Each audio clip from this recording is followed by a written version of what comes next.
Hello students, AP TET Mathematics లో previous year question solve చేద్దాం.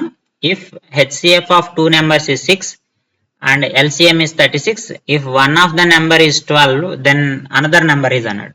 రెండు సంఖ్యల గాసాబా 6 మరియు ఆ సంఖ్యల కాసాగు 36 అయితే వాటిలో ఒక సంఖ్య 12 అయితే రెండవ సంఖ్య ఎంత అంటున్నాడు. మనకి ఒక రిలేషన్ తెలుసు, ప్రొడక్ట్ ఆఫ్ two numbers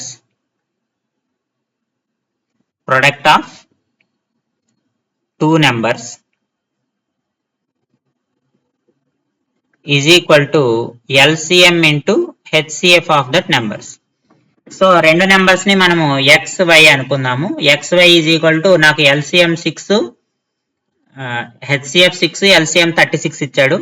ఒక నెంబర్ 12 ఇచ్చాడు. So x into 12 is equal to 6 into 36 వేద్దాం. 12 ఇందులో 3 టైమ్స్ పోతుంది. So x is equal to ఎంత అయిందమ్మా, 18 అయింది.